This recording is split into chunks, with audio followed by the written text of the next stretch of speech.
ఇద్దరూ నెమ్మదిగా వేటగాళ్ళ దగ్గరకు ఎగిరి ఒక ఎత్తైన చెట్టుపై కూర్చున్నారు.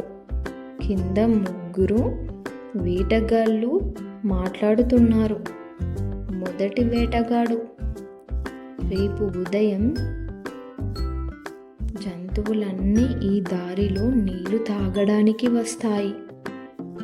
రెండో వేటగాడు, అప్పటికి ఈ వలలో చిక్కుకుపోతాయి. మూడో వేటగాడు, ఏనుగు, జింక, కుందేలు ఏది దొరికినా తీసుకెళ్దాం. చిట్టి వణికిపోతుంది. చిట్టి, కర్రీ వాళ్ళు చాలా ప్రమాదంగా ఉన్నారు కర్రీ, అందుకే మనం తెలివిగా వ్యవహరించాలి. సాయంత్రం అడవిలోని అన్ని జంతువులు పెద్ద చెట్టు కింద చేరుకున్నాయి. సింహం సభను ప్రారంభించింది.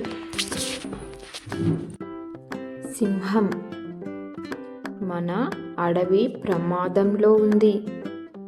ఇప్పుడు ఏం చేయాలి? అందరూ ఒకరినొకరు చూసుకుంటారు. అప్పుడు కర్రీ ముందుకు వచ్చింది. కర్రీ, మనం విడివిడిగా పోరాడితే ఓడిపోతాం, కానీ అందరం కలిసి పని చేస్తే గెలుస్తాం. అందరూ ఆసక్తిగా విన్నారు. కర్రీ, కోతులు వేటగాళ్ళ దృష్టిని మరలించాలి. ఉడతలు వలల తాళ్ళు కొరికి తెంచాలి. ఏనుగులు బోన్లను తొక్కేయాలి. చిలుకలు, కాకులు ఆకాశం నుంచి సమాచారం అందించాలి. జింకలు చిన్న జంతువులను రక్షించి ప్రాంతానికి తీసుకెళ్ళాలి. సింహం లేచి నిలబడి చెప్పింది. సింహం, ఈ రోజు నుంచి కర్రీ మన అడవిని రక్షణ నాయకురాలు. అందరూ చప్పట్లు కొట్టారు. చిట్టి గర్వంగా కర్రీని చూసింది. ఆ రాత్రి చిట్టి కర్రీ దగ్గరకు వెళ్ళింది. చిట్టి, కర్రీ, నన్ను రక్షించు. నేను నిన్ను రూపం చూసి తక్కువ అంచనా వేశాను. కర్రీ చిరునవ్వుతో చెప్పింది.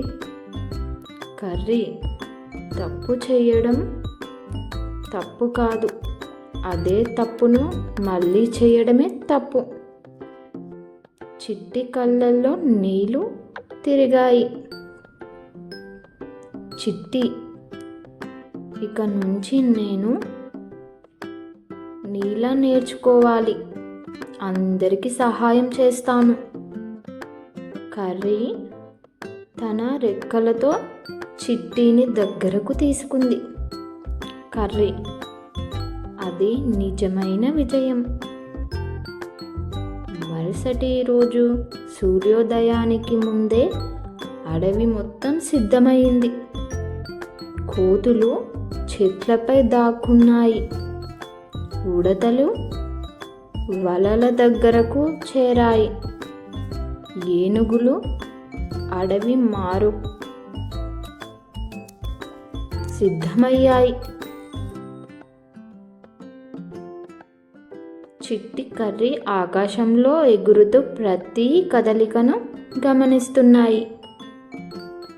అప్పుడే వేటగాళ్ళు అడవిలోకి అడుగుపెట్టారు. వాళ్ళకు తెలియదు,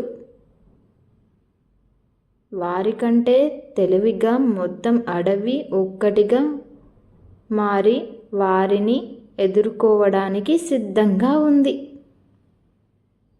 మరికొంత భాగం చూడాలంటే మన ఛానల్ని సబ్స్క్రైబ్ చేసుకోండి, అలాగే లైక్ చేయండి. మన ఛానల్లో ఇలాంటి మంచి మంచి కథలు కావాలంటే మన ఛానల్ని మాత్రం సబ్స్క్రైబ్ చేసుకోండి. Thank you.